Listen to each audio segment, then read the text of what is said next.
L'une est interprète, violoniste, l'autre est interprète des textes. Aujourd'hui, nous recevons Marina Chiche et Marc-Alain Ouaknine. Donc tous les deux interprètes. Il y a un grand pianiste du XXe siècle, XXIe siècle, de plusieurs siècles, Menachem Pressler, qu'on a encore le bonheur de fréquenter aujourd'hui avec ses 95 ans, qui a dit un jour, en parlant du texte et de la partition c'est la Torah. Qu'est-ce que ça vous suggère, Marina ? Quand Menachem Pressler fait cette comparaison, encore une fois, évidemment, elle vient résonner avec son imaginaire, mais elle trouve une pertinence, à mon goût, extrêmement forte. Il y a cette exigence, notamment dans la deuxième moitié du XXe siècle, pour l'interprète, de respecter le texte. Il y a toute une réflexion, en tout cas, sur le rapport à la partition, avec des enjeux aussi éditoriaux, dont on parlera plus tard, sans doute. Et peut-être on peut aller jusqu'à parler d'éthique de l'interprète musical, qui doit se positionner dans la relation avec le geste du compositeur pour élaborer son interprétation. Et c'est vrai que quand on se met face à une œuvre aussi importante que les sonates et partitas de Bach, par exemple, non, Bach, en tout cas dans mon cas en tant que violoniste, on a vraiment un questionnement d'interprète qui va se mettre en relation avec un texte qui lui-même aspire à une transcendance, et ce qui nous est donné comme information passe par la notation. Donc je pense que déjà avec ces éléments-là, on voit qu'on a un terrain commun de discussion et de mise en question, en tout cas, du geste d'interprète. Et vous, pour vous, une partition, est-ce que vous lisez la musique ? Non, je ne lis pas la musique, je la regarde. Je regarde les partitions comme une œuvre d'art parce que c'est tout simplement beau et j'aime cette beauté. Vous avez utilisé un mot que j'attendais pas dans votre propos si vite, mais il est bienvenu. C'est le mot de transcendance. Parce que la manière dont j'interprète les textes, et c'est peut-être aussi la manière dont vous interprétez la musique, est pour moi quelque chose de métaphysique. Métaphysique dans le sens où, dans la tradition à laquelle j'appartiens, qui est une tradition qui est à la fois une tradition chassidique et mystique, en tout cas c'est celle que je revendique dans ma manière d'interpréter les textes, il y a une question de métaphysique et théologique, c'est-à-dire où est Dieu et qui est Dieu. Et bien évidemment, la réponse qui est apportée, enfin bien évidemment il n'y a aucune évidence, mais la réponse qui est apportée est tout à fait étonnante, c'est que Dieu, s'il existe, je précise toujours parce que c'est comme disent mes maîtres, Dieu s'appelle El, qui vient du mot Oulai, qui est peut-être, donc Dieu on n'a pas par rapport à Dieu un rapport de certitude, mais simplement un rapport de peut-être-itude, voilà, je ne sais pas comment ça se dit. Et l'idée, c'est que s'il existe, il a accepté, alors qu'il est infini, de se faire fini dans la finitude des hommes, mais en particulier en se révélant non pas comme Dieu, mais se révélant comme texte au Mont Sinaï, gravé dans des lettres. Et lorsque l'on a un livre de la Torah, et j'imagine, en tout cas, moi je le ressens, vous allez me dire, la partition, quelque chose un petit peu identique, quand on a un texte de la Torah, c'est comme si l'infini du divin avait accepté de se faire fini dans la finitude des lettres et du texte. Mais en même temps, c'est une prison. Dieu est prisonnier du texte. Et l'interprète, c'est celui qui, en jouant le texte, ou en jouant la partition, par les notes pour vous, peut-être, et en tout cas pour moi, par l'interprétation que je donne aux mots, en plus du sens qu'ils ont, c'est une façon de libérer Dieu de l'enfermement dans le texte. Et donc, je me sens responsable de la liberté de Dieu et de son infini. Et donc, vous parliez d'éthique, une des premières éthiques, enfin, un des premiers moments de l'éthique de l'interprète pour moi, c'est la responsabilité qu'il existe encore de l'infini dans le monde, ce qui est absolument essentiel, parce que l'infini, c'est la liberté.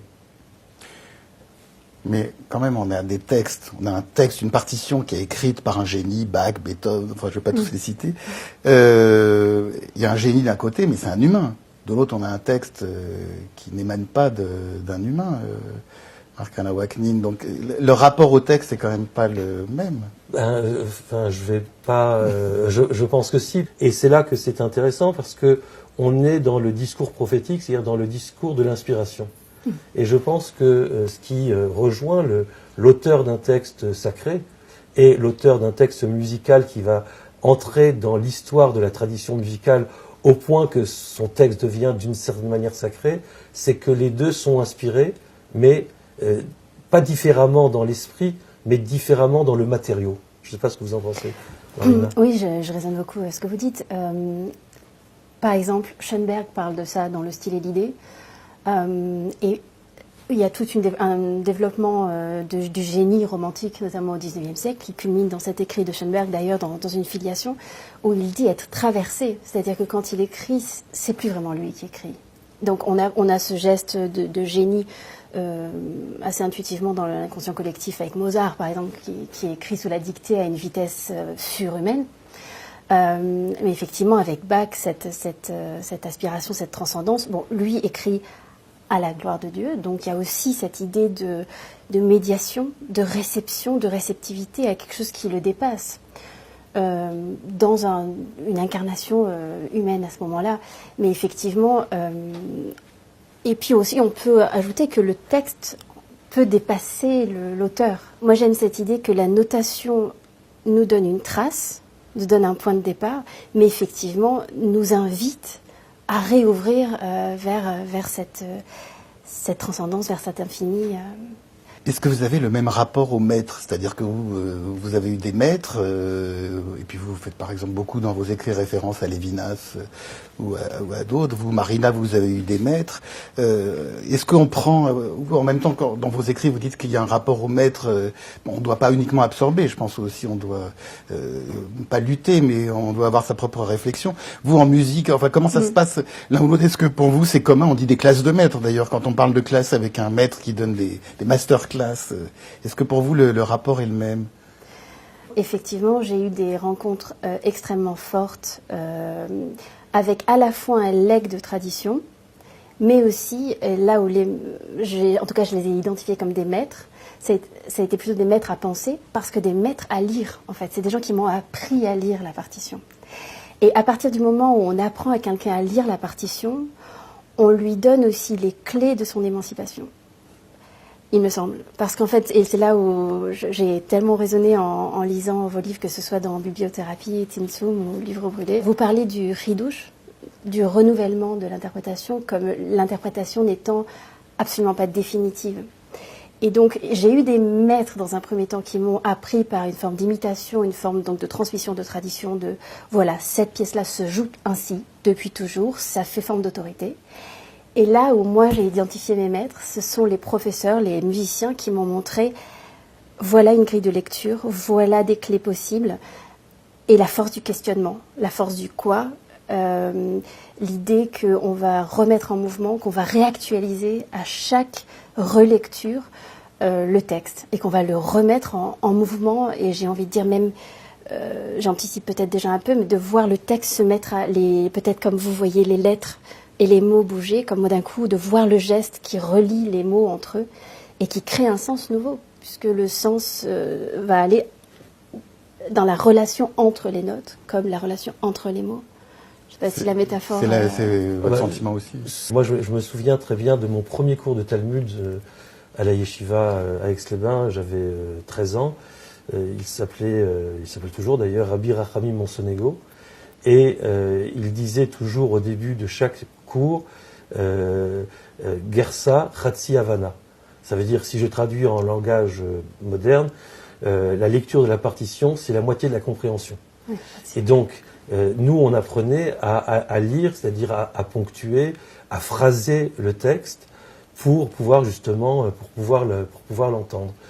Et là encore, bon, après, il y a eu les autres maîtres qui m'ont appris à innover. Et ça, Ça, c'est du côté de la chassidoute, et en particulier Rabbi Nachman de Bratslav, qui est le grand maître du chidouche, parce qu'il dit que c'est une obligation pour chacun d'innover. Il dit il y a des grands rabbins qui, d'année en année, répètent leur même discours, mais on n'est pas venu au monde pour répéter la même chose, on est venu au monde pour amener quelque chose de nouveau. Juste pour rebondir sur cette histoire d'innovation, parfois on a l'impression qu'il y a des interprètes justement qui, à force de vouloir innover, s'éloignent du texte totalement, donnent une interprétation iconoclaste. Est-ce que c'est justement pas le risque, parce qu'on parle d'innover par rapport au texte, mais il y a quand même une lignée de maîtres, je parle dans votre domaine comme dans le vôtre, est-ce que à vouloir innover à tout prix, on s'éloigne pas du texte? Je pense qu'on est au cœur du sujet. Et j'entends ici une discussion forte qui oppose Spinoza à Lévinas entre le choix par rapport au texte. Est-ce que l'interprète, c'est-à-dire le lecteur, est-ce qu'il doit retourner au texte pour en comprendre la genèse? Donc Spinoza, c'est un retour au texte, et Lévinas parle de genèse pour comprendre la vérité et l'intention de l'auteur, alors que Lévinas dit mais le rôle n'est pas seulement celui de la genèse, mais celui de l'exégèse, c'est-à-dire vers le futur, dire quelque chose, comme il l'a si bien dit dans le titre de ses livres, et tous les titres de ses livres sont formidables, c'est l'au-delà du verset, comme totalité et infini. Le texte forme une certaine totalité, mais il faut lui redonner son infini. Et je pense qu'en fait, il ne faut pas choisir entre l'un et l'autre, mais peut-être s'assurer de la genèse du texte pour avoir un socle sur lequel avoir un pied pour pouvoir rebondir dans l'interprétation. Je crois que c'est Gabriel Garcia Marquez qui disait « Le plaisir, c'est pas d'être en haut, c'est de gravir la montagne ». Et je pense que entre le texte qui est écrit et l'interprétation que l'on donne, le bonheur, c'est le mouvement qu'il y a, on le ressent. Et là, c'est très très spinoziste, parce que Spinoza dit dans l'éthique que la joie, c'est le résultat au niveau des affects du passage d'un niveau d'être à un autre niveau d'être. Et je crois que quand on interprète, et ça c'est une joie de l'auditeur qui entend une musique, il se dit je connais la base, je connais le morceau, je l'ai déjà entendu, et tout à coup on entend autre chose. Mais c'est pas, si on ne connaissait pas le morceau, on ne pourrait pas entendre autre chose. Ce que moi j'ai beaucoup aimé, c'est de rencontrer la note bleue. De la note bleue, pas en jazz, mais en musique, et que je l'ai entendu, et je crois que c'est Cortot qui dit ça, mais comme je ne suis pas spécialiste, donc je dis que je crois que c'est Cortot. Mais moi, je l'ai vécu dans une écoute différentielle, c'est-à-dire en écoutant plusieurs interprètes sur le même morceau. Et tout à coup, je me suis dit, mais ils ne jouent pas de la même façon. Et c'est le décalage, et il s'agit des premières mesures du nocturne numéro 1 de Chopin, qui se joue comme ça fait ta-da-ni, da-ni, da-da. Et donc là, je l'ai entendu 1000 fois comme ça. Et tout à coup, j'entends Arao qui joue et qui fait ta-da-ni, da-di, da, da. Et il y a 1/1000 de décalage entre la note que je connaissais qui devait arriver ici, mais qui n'arrive pas. Et alors j'étais là, et la note qui ne vient pas, j'ai compris que c'est la note bleue. Et cette note bleue, c'est un peu la note messianique. C'est-à-dire, tout à coup, parce que l'on connaît et ça ne vient pas, on désire la note. Et ce désir de la note, c'est cette attente belle, forte, riche, intense de la note, c'est ce que j'appelle la note bleue messianique. Et je pense que c'est un petit peu aussi ce que vous vivez entre la beauté de la partition, et vous savez que la note va arriver, mais vous avez décidé de la faire chanter autrement. Alors, on parlait d'Everest, Marina Chiche, vous êtes venu avec l'Everest des violonistes, puisque vous êtes venu avec la partition des 6 sonates et partitas de Bach, 3 sonates, 3 partitas, avec 3 partitions différentes, c'est-à-dire qu'il y a le manuscrit autographe de Bach, enfin, on n'a pas l'original, mais une copie, et puis 2 autres partitions. Et vous allez vous en servir pour interpréter un extrait. Il me semblait que, donc ça, on aborde aussi encore un sujet important et qui probablement nous relie, ce rapport à l'édition, à la graphie en fait du texte qui va servir de base d'interprétation. Et donc j'ai amené trois éditions différentes qui sont deux qui sont des exemples assez standards et importants. Donc la première étant cette graphie, donc l'autographe, une copie de l'autographe. Une version qui est à peu près, j'ai envie de dire, standard de nos jours, en tout cas en 2019, la plupart des musiciens bien pensants, voulant faire une interprétation politiquement correcte, vont partir d'une édition en tout cas similaire à celle-ci, par l'édition Bärenreiter, donc une édition suivie par des musicologues, donc vraiment très, très documentée, très scientifiquement très au point. Et puis une autre édition que j'ai trouvée dans un magasin de seconde main, comme on dit, ou je sais plus, qui est beaucoup plus ancienne et qui est assez intéressante parce que le texte est clairement modifié.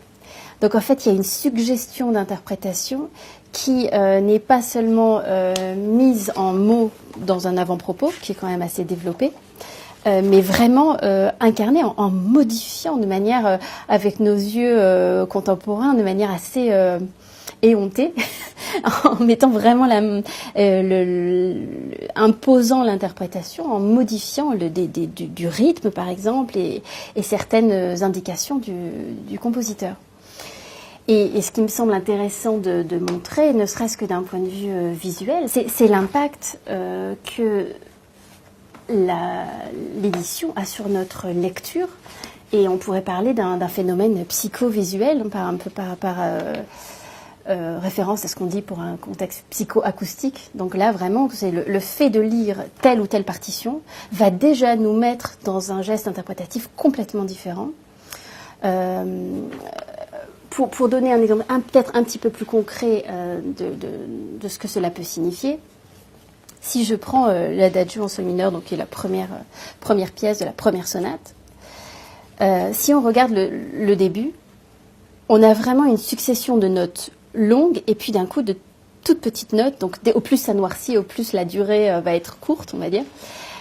Et quand on lit ce texte, on voit bien qu'il y a une relation d'inégalité entre des notes qui sont longues et des petites notes qui passent, à nouveau une note longue et puis des petites notes qui passent, ainsi de suite. Donc on a vraiment des piliers qui serait relié par une guirlande d'ornementation qui nous amène à un autre pilier. Donc on a déjà un geste qui descend, qui remonte et qui arrive sur cet accord-là. Donc on a vraiment déjà aussi presque une chorégraphie, donc une suggestion en tout cas de mobilité.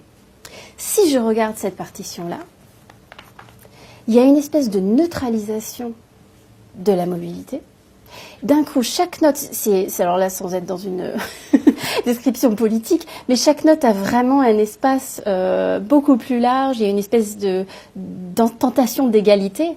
Or, la musique est probablement un des domaines les moins égalitaires qui soit, et les notes ne sont pas égales entre elles. Et cette édition vient complètement pasteuriser la chose, neutraliser en fait les relations de hiérarchie, la logique en fait de laisser couler une phrase. Et je fais ce geste-là qui va être le geste de mélodie, mais qui va avoir un impact sur mon geste d'archer, puisque en fait le geste corporel et physique que je vais avoir avec mon archer, évidemment, est directement lié avec la courbe mélodique.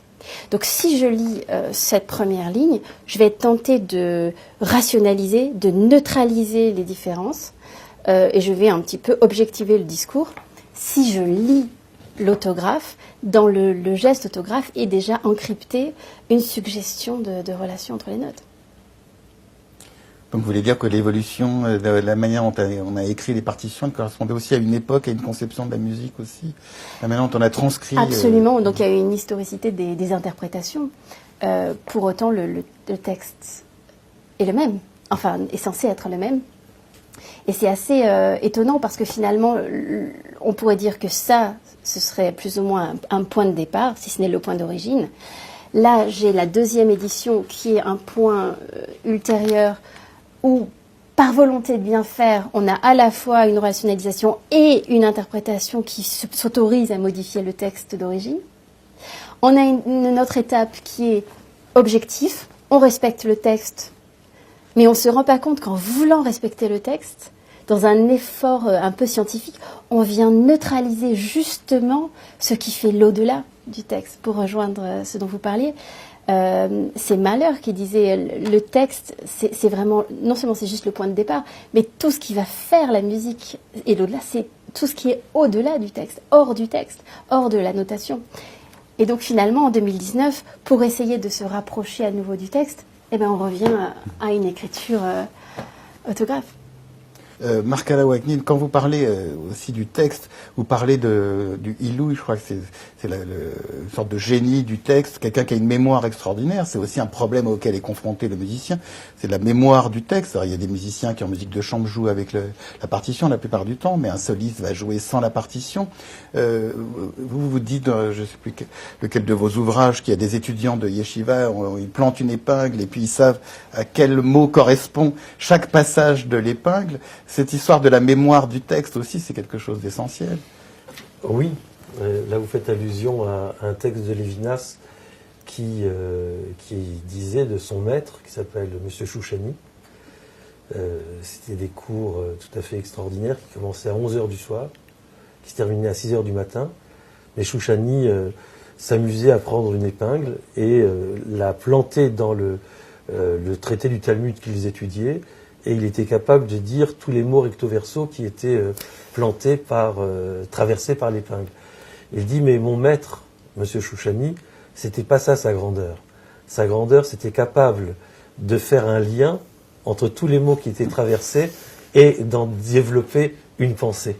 Donc ça, c'est quelque chose, quelque chose qui est de l'ordre de la mémoire. Mais justement, ce qui est très intéressant par rapport à la lecture, et je voudrais revenir à la question du texte et de la forme du texte. Il y a deux catégories de textes et d'écriture dans la tradition juive. Il y a le texte de la Torah qui est écrit à la main, et sans voyelle. Et ça, c'est lié aussi à la question de la mémoire. Parce que la personne qui va lire le texte, c'est-à-dire le petit garçon qui fait sa bar mitzvah ou la petite fille qui fait sa bat mitzvah et qui va lire la Torah, s'ils n'ont pas préparé, ils ne sauront pas lire parce que comme il n'y a pas de voyelle, ils ne sauront pas quelle voyelle mettre sur ces consonnes. Et j'ai en tête le souvenir de la lettre au père de Kafka, oui, où il reproche à son père de l'avoir emmené à la synagogue, mais de lui avoir rien appris. Et il dit, et la bar mitzvah, de toute façon, ça n'a été qu'une question de mémoriser un texte, il n'y a rien de glorieux. Donc, il y a quand même quelque chose, c'est-à-dire que le lecteur vient avec des voyelles qu'il va offrir au texte qui n'est que consonne. Et Rabbi Nachman dit, un texte, c'est une rencontre amoureuse entre des voyelles et des consonnes. Et ça, que quand on vit la lecture du texte de la Torah qui est écrit à la main, on sent qu'on vient faire un cadeau au texte et on sent que le texte nous fait un cadeau. On est dans une sorte de double échange, si vous voulez, de cadeaux. Et j'aime bien rappeler que le mot cadeau en hébreu se dit shai, shin yud, qui est l'anagramme de yesh, qui veut dire il y a. Et je pense que l'il y a du monde, c'est dans le partage de ce don que fait le texte au lecteur et que le lecteur fait au texte. Mais il y a quelque chose que j'aime beaucoup aussi dans le fait que la Torah doit être écrite à la main, c'est que écrite à la main avec une plume, avec de l'encre, et sur du parchemin blanc, ça dit deux choses, le blanc et le noir. Rappelle le corbeau et la colombe dans l'Arche de Noé. Et je dis toujours que quand on voit le texte qui est écrit, c'est comme si on voyait la rencontre du corbeau et de la colombe. Et il y a une poésie que je ne vois pas quand je lis un autre texte.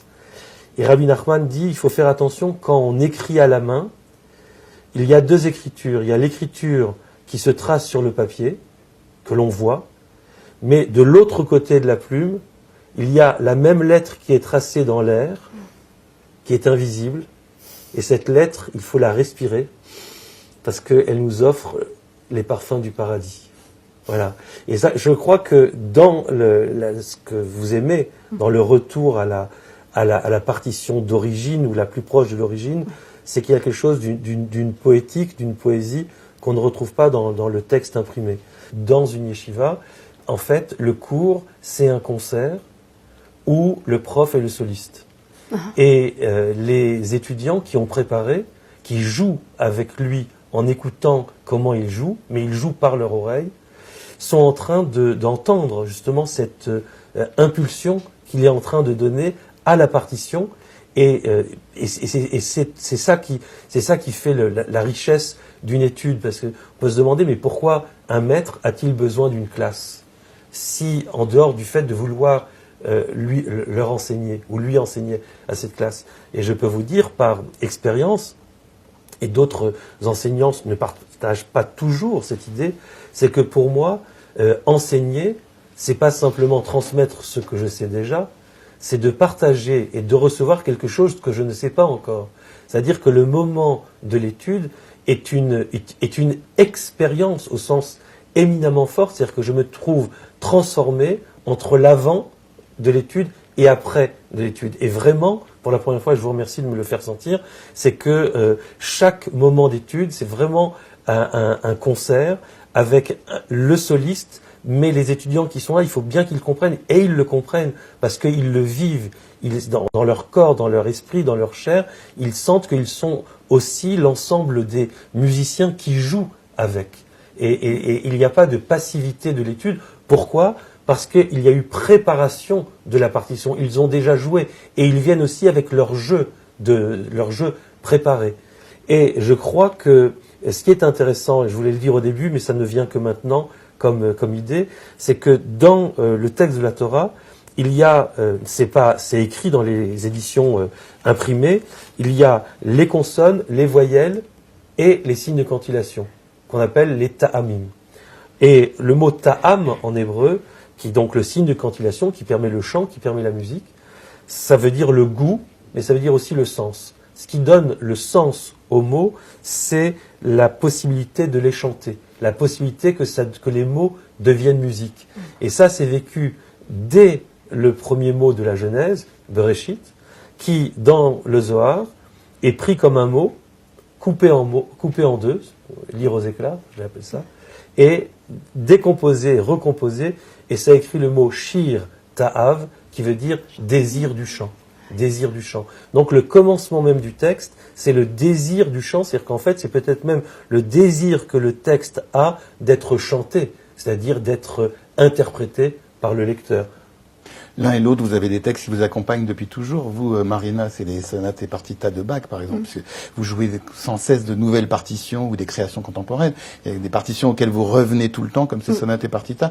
Et votre jeu, votre interprétation, depuis plusieurs années, il a bien sûr évolué. Et puis, ce sont des œuvres qu'un interprète, un violoniste porte toute sa vie. Est-ce que chacun interprète les mêmes œuvres de manière totalement différente tout au long de sa vie? C'est-à-dire que vous découvrez une nouvelle manière d'interpréter à chaque fois? Une des choses qui m'a tant fait résonner dans la lecture de vos livres et dans le concept de Chidouche, l'idée du renouvellement, il est venu non seulement par rapport à l'acte d'interprétation et la lecture du texte, parce que le texte et donc le geste du compositeur est emprisonné dans la notation, mais il ne faut pas oublier que l'interprète lui-même est emprisonné par sa propre interprétation.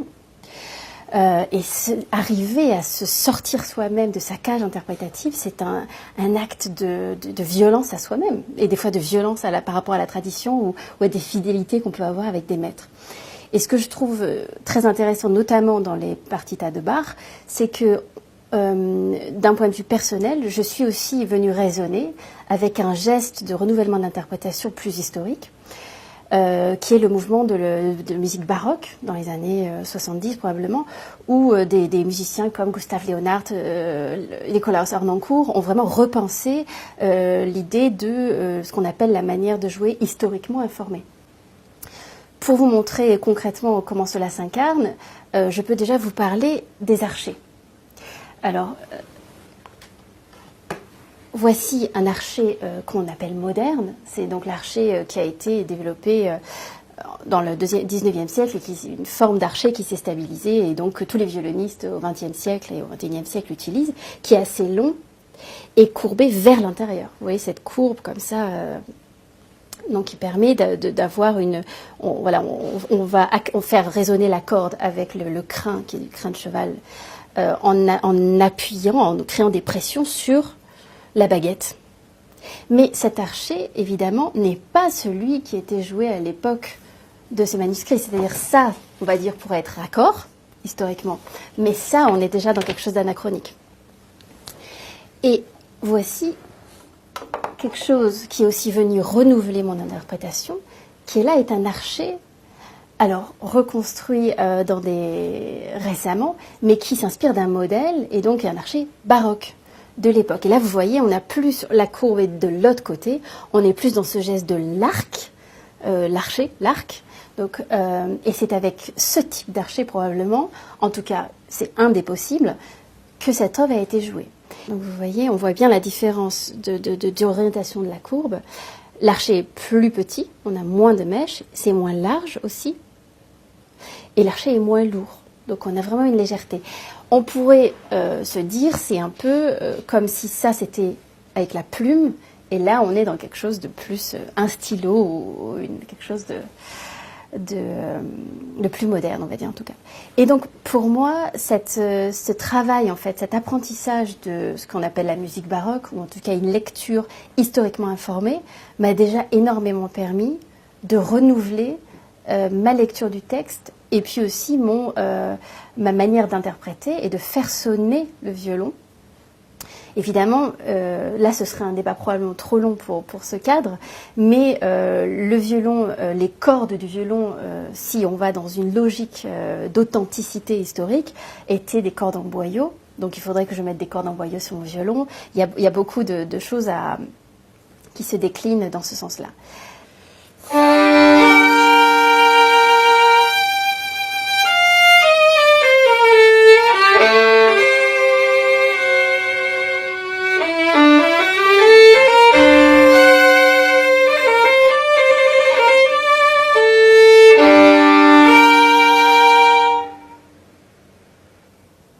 Donc ça, ce serait un début, j'ai envie de dire, dans une interprétation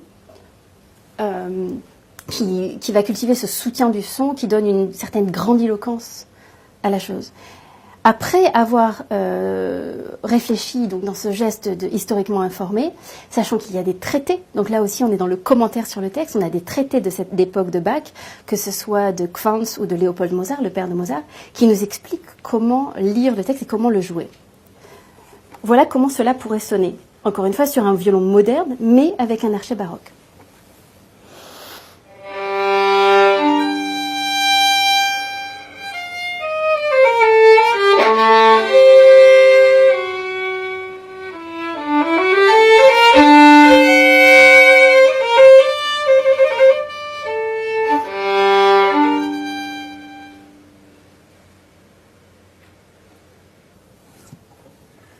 Est-ce que vous voyez l'écart interprétatif ? Et pourtant, quelque part intellectuellement, ou violonistiquement ou musicalement, on pourrait imaginer que les deux aient une cohérence et que les deux aient une forme de validité. Donc c'est vrai que ça pose une question, là encore une fois, d'éthique par rapport à quelle interprétation venir porter sur scène. Et donc vous me demandiez si j'ai changé d'interprétation et c'était une manière de renouveler mes interprétations. Et oui, effectivement, à 15 ans, peut-être ou même peut-être à 12 ans, la première fois que j'ai été en contact avec ce texte-là, j'ai probablement joué d'une manière plus proche de la première version que je vous ai présentée, où il y a plus de régularité rythmique, plus de soutien de son, chaque note est jouée et on tire la substance de chaque note.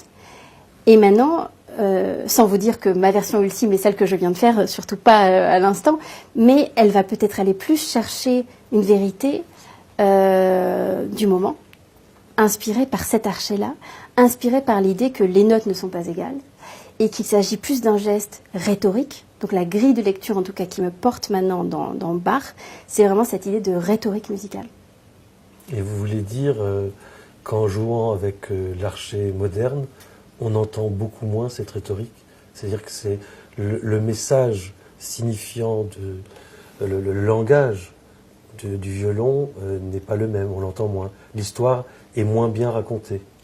Alors, là, ce sera encore un autre débat qui est que, effectivement, l'archet induit le type d'archet, donc cet archet moderne long ou l'archet plus arrondi, plus court, va induire une manière d'articuler le discours. Je reprends l'idée d'articulation, peut-être de ponctuer et de hiérarchiser donc les notes. Pour autant, si l'interprète a vraiment intégré l'articulation, il sera capable de la reproduire aussi bien sur un archet moderne que sur un archet classique. Ce qui permet de justifier aussi l'idée que, par exemple, je vais parfois jouer sur un violon moderne avec archet moderne, mais je vais porter en moi une lecture du texte qui va être, en tout cas je l'espère et je l'essaye, le plus proche de ce que moi j'ai compris du geste compositionnel. Et par exemple, si je pense à la sonate pour violoncelle de Bartók, le premier mouvement est intitulé Tempo di Chacona, donc tempo de chaconne. On a le même type d'accord au début. Donc là, c'est assez fascinant, en fait, les deux niveaux de résonance possibles. Enfin, il y en aurait bien sûr beaucoup plus. Il y a la résonance avec le texte de Bach, qui est vraiment le texte référence. Bartók ne se cache pas de ce geste un peu d'historique et s'inscrit dans une filiation, une généalogie de compositeurs. Mais la pièce est dédiée à Menuhin, donc il y a aussi une résonance avec la manière dont Menuhin interprète Bach.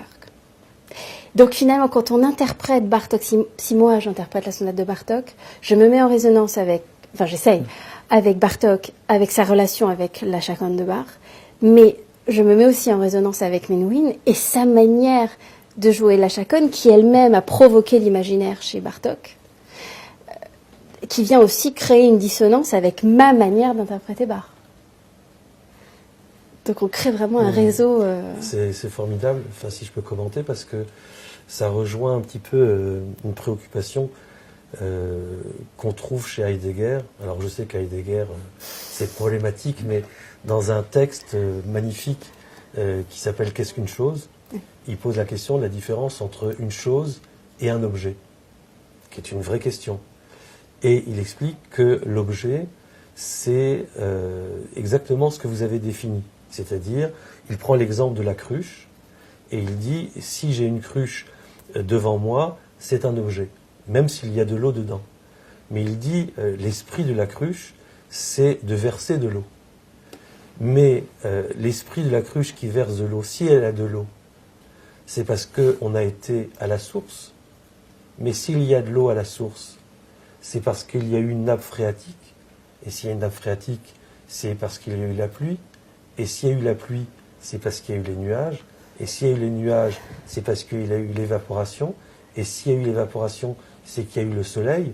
Et il arrive à la conclusion, la source, la cruche d'eau est les noces du ciel et de la terre. Et il y a ici un des commentateurs de Heidegger qui s'appelle Augustin Berg, qui a écrit un livre qui s'appelle Écoumène, qui reprend cet exemple de la cruche et qu'il dit, et c'est un géographe, et il fait la distinction entre le topos et la chora. Et il dit c'est la même distinction géographiquement entre s'intéresser à un lieu ou un lieu inséré dans une géographie plus large. C'est votre remèze. Et il amène un nouveau concept en philosophie qui me semble très très important, qui rejoint votre façon de comprendre le remèze. En tout cas, je l'entends très bien par rapport à ce que nous sommes en train de dire maintenant, à la fois dans la musique et dans la tradition et dans la philosophie. Il dit, au-delà du subjectif ou de l'objectif, il y a le trajectif. Et le trajectif, c'est le trajet, c'est l'histoire qui est mémorisée dans chaque objet, qui, lorsque j'ai conscience de cette histoire de l'objet, l'objet devient une chose. Un crayon, ou votre archet qui est fait en bois, je crois, qui est magnifique, c'est quoi ce bois ? Du Pernambouc. C'est du Pernambouc. Du Pernambouc que je ne connais pas. Pour le remèze, vous jouez avec cet instrument ou avec ce violon. L'interprétation du remèze, c'est pas de se dire seulement vous jouez Bach, mais quel a été l'arbre qui a permis que ce violon existe ? Quelle a été la personne qui a planté cet arbre ? Quelle est la personne qui a coupé cet arbre ? Quelle est la personne qui a fait ce violon ? C'est pour ça que jouer avec un Stradivarius, c'est pas la même chose que jouer avec un autre instrument, pas seulement parce que le son est peut-être plus beau, différent, mais quand je dis je joue avec un Stradivarius, je confère à la musique une épaisseur qui va au-delà de la partition, des notes, et qui réintroduit l'objet lui-même dans l'histoire et dans l'épaisseur de l'histoire, et qui transforme cet objet en chose, c'est-à-dire en fait dans ce que j'aime redire, dans ce trajectif qui est vraiment sorti. Et là, on retrouve ce qu'on a dit au début, cette question de la transcendance, que je résumerai ici dans cette très belle phrase des noces du ciel et de la terre. Mais alors, est-ce que ce problème de l'instrument, parce que l'archet, l'instrument moderne ou l'instrument baroque ou un archet baroque, Rachid n'écrivait pas ses commentaires comme vous les écrivez aujourd'hui. Donc, est-ce que ça induit aussi une interprétation du texte différente, comme un archet peut jouer différemment?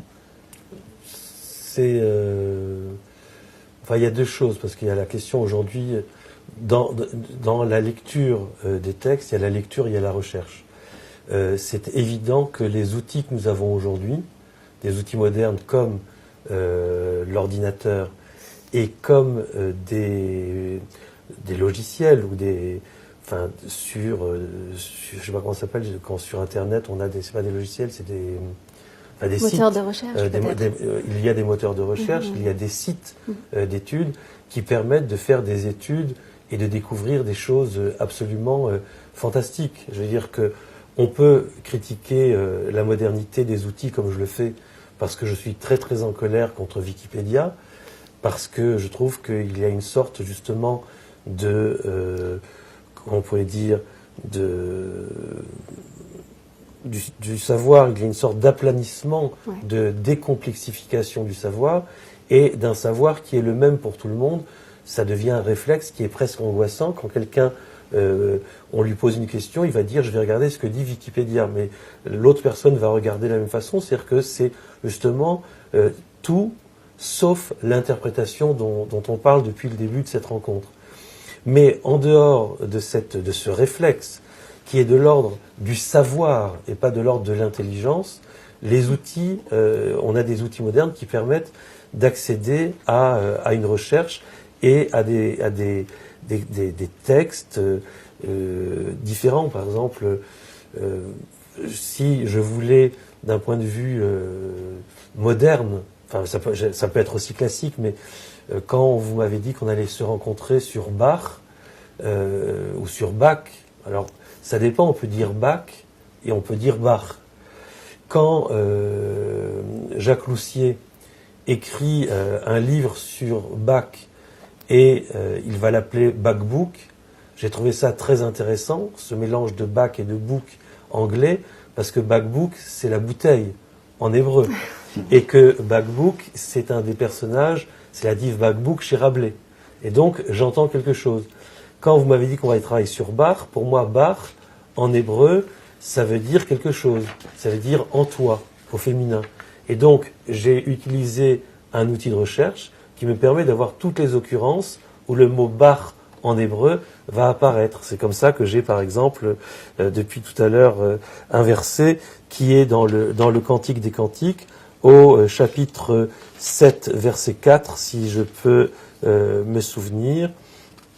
Et si c'est pas ça, ben je... Vous voulez une épingle?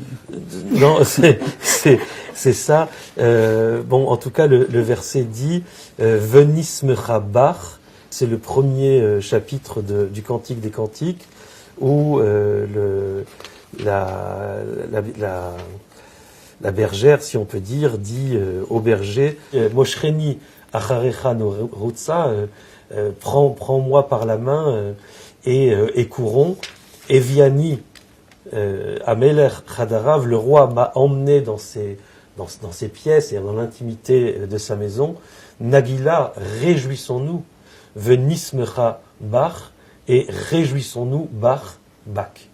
C'est-à-dire que pour l'oreille informée par l'existence d'un musicien qui s'appelle Bach, quand il lit ce texte, il lit le Cantique des Cantiques, mais en même temps, il dit que la réjouissance se fait par Bach. Donc voilà une sorte d'intertextualité, de rencontre entre différentes langues. Alors c'est pas la question que vous m'avez posée, parce que vous m'avez posé la question de l'outil. Sur ça, j'ai une autre réponse. Donc je suis aussi venu avec mon outil qui est là. Regardez, ça, depuis le début, si c'était visible dans le champ de la caméra, voilà le champ. Les auditeurs, spectateurs se sont posés la question, mais quel est cet objet qui est posé ici? Et en fait, c'est ce qu'on appelle un keli. Un keli, c'est ce qui permet de se laver les mains avant de manger. On met de l'eau et on verse 3 fois sur chaque main. Alors vous allez me poser la question, mais quel est le rapport avec le violon? Alors le rapport avec le violon, il est très simple. C'est que quand vous m'avez proposé cette rencontre, la première chose que je fais, c'est naturel, je me dis, mais comment on dit un violon en hébreu? En hébreu moderne, en tout cas. Ouais. Ça se dit kinor, et qui est un mot qui est très très rapidement, qui apparaît très rapidement dans le texte biblique, puisque c'est déjà le chapitre 3 avec Caïn et Abel, et un des descendants de Caïn va être l'inventeur du kinor, du violon. Il va être Tophes kinor, il va tenir le violon. Le violon, c'est quelque chose qui se tient. Bien que, apparemment, c'est plus quelque chose qui soit de l'ordre de la harpe. Mais c'est le mot harpe, et en fait, c'est certainement la lyre d'Orphée, qui avait cette forme-là. Et ce mot kinor, qui veut dire la lyre, donc l'instrument de musique, qui va devenir cet instrument de musique, qui a une forme magnifique, dans le texte biblique, il y a un jeu entre ce mot, cette forme de l'instrument, et le lac de Tibériade, qui s'appelle en hébreu Yam Kinneret, c'est-à-dire le lac, la mer, qui a la forme de ce violon. Et donc je me suis dit, quelle est la fonction du violon de Kinneret? Quelle est la fonction du lac de Tibériade? Et j'ai découvert dans un texte mystique que le lac de Tibériade, il est c'est un lac, mais pourquoi il purifie? Parce que le Jourdain arrive au nord, il remplit le lac et il continue au sud. Et le fait de recevoir quelque chose et de donner, c'est quelque chose de la notion de pureté. La pureté, c'est recevoir et donner, recevoir une tradition et transmettre à son tour. Et quand on veut se purifier les mains, les maîtres ont imaginé cet objet qui est une miniature du lac de Tibériade. On remplit l'eau sous le robinet, donc cet outil reçoit l'eau et ensuite il reverse l'eau. C'est pour cela que les mains sont purifiées. Alors que la mer morte s'appelle morte parce qu'elle reçoit seulement de l'eau, mais il n'y a aucun fleuve qui sort de la mer morte. Et donc la vie, c'est recevoir et donner. Et là, j'ai un lac de Tibériade miniature, mais à partir d'aujourd'hui, c'est aussi un violon miniature, puisque c'est kinor.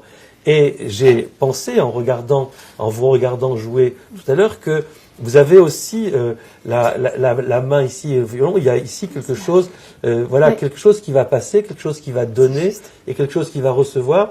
Donc j'avais envie de faire rencontrer ce Kelly avec ce violon, et je me suis dit qu'ils vont être très très heureux de leur rencontre et qu'on ne sait pas ce qu'ils vont se raconter.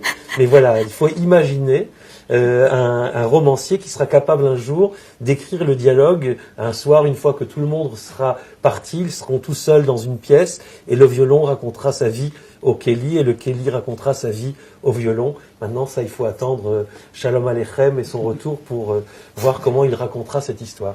Alors, je vais jouer la sarabande de la deuxième partita en ré mineur, BWV 1004. Et donc, je suis munie de mon archet baroque.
Merci. Merci. Alors, ce qu'on peut dire, ce qu'on peut rajouter, alors c'est magnifique, mais bon, ça je l'ai ressenti déjà, mais là, je voulais le dire, c'est que quand on écoute la musique vivante, on sent les vibrations à la fois du violon, mais aussi de l'interprète. C'est-à-dire que c'est une autre vie. On parlait d'interprétation. Interprétation vivante, c'est quelque chose de différent d'un disque. Je pense pas qu'on peut dire qu'on connaît ou qu'on a écouté Bach ou d'autres musiciens. Si on les écoute, on se sent pas traversé par la vibration de l'instant et du moment. Sur ces propos qu'on va se séparer. Merci beaucoup à l'un et à l'autre. Merci beaucoup. Merci à vous.